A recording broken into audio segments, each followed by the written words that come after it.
Hello, everyone. This is Shannon, and we are back for episode 209 of the Arner Adventures podcast. This is the last one in our throwback series for the holiday season, as well as the last one for the year. We're going to be back live next week, but this one is timely. It is our actual third episode of the podcast ever. So we were just baby podcasters in this one, but it is all about setting intentions rather than resolutions for the new year. So this episode, even though, we've come a long way since episode 3, we still use this process every single year going into the new year. You will hear us reflecting on here in the past. I believe it was 21 or maybe 22 we're talking about going into, but the premise is still the same. We think it will be valuable to you, and we hope that you have a wonderful rest of your holiday season going into 26, and we will see you live next Tuesday. In this episode, we're going to walk you through our easy 7-step plan. That sounds like an infomercial, but it's not. It just so happens that this is a 7-step plan to setting your intentions for the new year. Hopefully by the end of this, you will find that you're able to find an area or areas you want to focus on, develop a plan for yourself, set intention, and oftentimes have a word that guides you for the year. So let's get into it, shall we? Yes, we shall. We're going to go ahead and jump in. So we'll first talk about why not New Year's resolutions. Well, you know what? We think that, especially in our society, we just set the goal way too high. For New Year's resolutions, we really don't make attainable goals or make plans to achieve those goals. I think especially us, we'll just speak for ourselves. In the past, we just sort of said, okay, New Year's Eve is coming. What's your New Year's resolution? And we just kind of needed to, on the spot, just make up a New Year's resolution. And there was no thought into it. And I think a lot of people just do that. Yeah, I think most people do.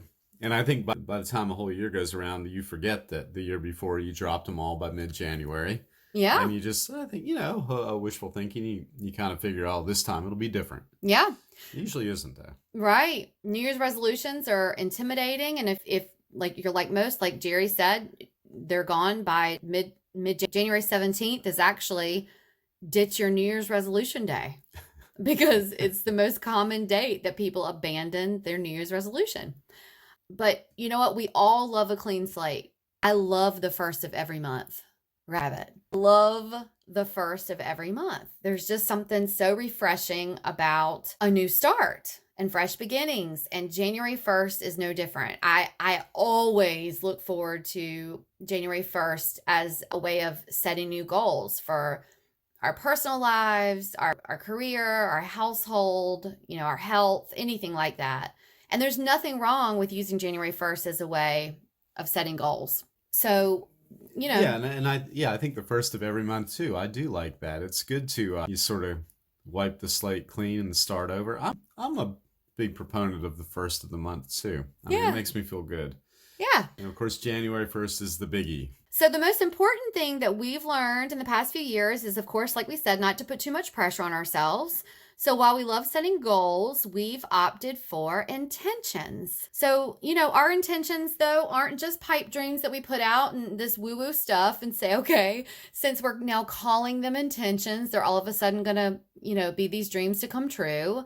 We think it's important to create an action plan. And with an action plan, we have ways of being more strategic about it. And yes, vision is important and visualization. Vision boards I love a vision board. I think that those are really great and having the visualization in front of you, but also, having the plan that sort of backs them up. Yeah, and I've kind of just come around to that too, but I'm starting to realize if you can see it, it almost makes it tangible rather than just a thought flipping around in your head. If you can see a vision of something, it does seem to gets things into focus a little better.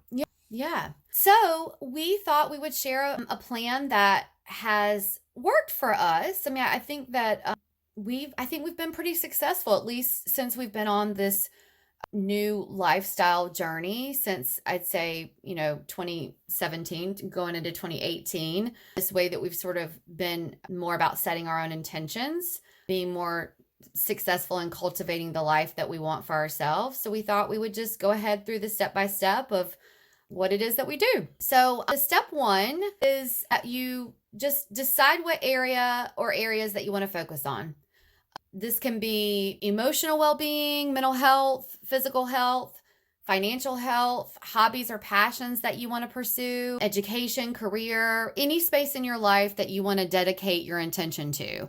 And really, if you are a pen and paper person, if you want to put this on like a notepad area of your phone or your computer, whatever, if you have a dry erase board, sometimes it's just easy just to kind of use some white space and sort of jot all this area down. Yeah, I think step two is just a great way to jump into this. Take some time to free write. That's something I've always enjoyed doing. Take time to free write about the things you did accomplish in your chosen area in 21. This is a time to only focus on the positive. This can be big or small. Free writing is easy to do, though. It's just a stream of conscious writing, and you go for about 10 minutes, 3 pages, something like that, and you'll find a lot of things come out that you don't consciously think about, but, more of a subconscious thing. And it's just a really valuable way to start writing. Yeah. Mm-hmm. So, once you kind of decide in step one what chosen area you want to focus on, then in step two, just free write about it. So let's just say you decide that you want to focus on being more strategic about your financial health. Then you would just, take 10 minutes just to free write about it, or your mental health or whatever it is. And a good thing to note too in free writing, in case people have never really gotten into that, you don't worry about spelling or punctuation. You just kind of write, and you really don't pick up your pen. You just kind of keep it flowing. That's a good point. Yeah. 10 minutes, maybe something like that is a good start, or 3 pages. I think a lot of people go by that. Okay. Step 3 is to now jot down some areas in that focus area that you struggled with. So in step 2, we focused on the positive, free writing. And then now you're going to sort of focus a little bit more about areas you struggle with. Don't get too hard on yourself. Just kind of take some time to reflect on the areas that you think you could improve on. So let's just say you are going to work more on your physical health, and you say, well, you know what? I really could stop buying fast food on the way home from work each day. And don't beat yourself up about it. It's just kind of some ways to reflect on some areas that you struggled in. Or, well, I could stop going with my pals every Wednesday, Thursday, Friday afternoon to the bar, or whatever it is. Or I really want to stop running red lights. That can be detrimental to your physical health. Right. Anything. Right. Mm-hmm. Take some time to kind of jot down those areas that you want to improve on. And again, kind of just take a few moments to do it. And just in and let's just reflect on this. Just in the past year, don't get crazy with it. Step 2 and 3, just in the past year, just in 21. And then in step 4, what did you learn just in the past year that you are taking that focus and applying strategy for? Are there some areas that you can take into 22 that are going to help you be better? So this is, now you're looking back at your free writing. So you can set your alarm, take, 10 to 15 minutes and start reflecting back at your free writing.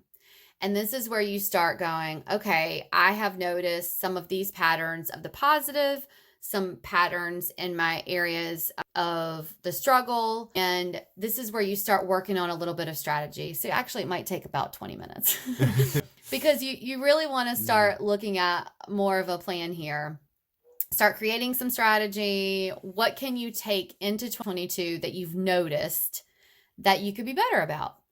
And you'll start picking up some things that you have written about or you've jotted down that you can start picking up a plan. It's really not brain science here. You can really just start picking it up yourself. You've got the plan there. You just have to start picking it up. Yeah. And this is where the visualization comes into play. Very good. Probably after you've done the free writing and whatnot, you can see the key parts that you wrote about and get a vision of them, Yeah. The vision board. Which takes us to step 5. Yeah, in step 5, that's all about that. That's the next step. And you take moments to visualize what your area of focus looks like in a world of it going smoothly. You close your eyes and just get a good view of it, and think about the words that come to mind with the images you're seeing. Jot down these words Mm-hmm. as you're thinking about them, and this way you're sort of narrowing. You're starting to narrow everything in and getting a clearer focus as you go. Yeah. And I have found, and you could really dig into this. There's a ton of books on it and a lot of different information on it, but there's a lot of studies and stuff that show that when you really start digging into this visualization part and you close your eyes and you start focusing on what it is that you want for yourself in this focus area, and you start really picturing what it is that you see for yourself for the next year, and you just start thinking about that strategy and your free writing and all of the things, and you really start picturing it, these words do start kind of popping out in your head. They start sort of rising to the top. They start just kind of popping to the top of your head, and you can just start jotting them down. And for me, it just seems like there's one that always just sort of manifests. And this is where we kind of go into step 6, where you then take a look at those words that you've written down. You may have that word that jumps off of the page, and it can be your inspiring word. You may hear people talk about, and again, this may sound a little woo-woo for a lot of people, but it's really not. I mean, you may have heard people say, well, what is your word for the year? What is your inspiring word going into 22? It might actually be woo woo. It might be, but it's different. It's not a one size fits all. it's really not. And I love it. I think that it's whatever works for you, but I love have sort of a guiding word, a mantra. Mm-hmm. I had a mantra last year that sort of I had every single morning. And so this year I did this whole practice, and as crazy woo-woo as it sounds, I did this a couple of weeks before the new year. And when I went through this whole practice, the word abundance came up. And Jerry did the practice, and the word abundance came up. And we thought that was really, I guess we'll just use the word interesting. Yeah. And ideal.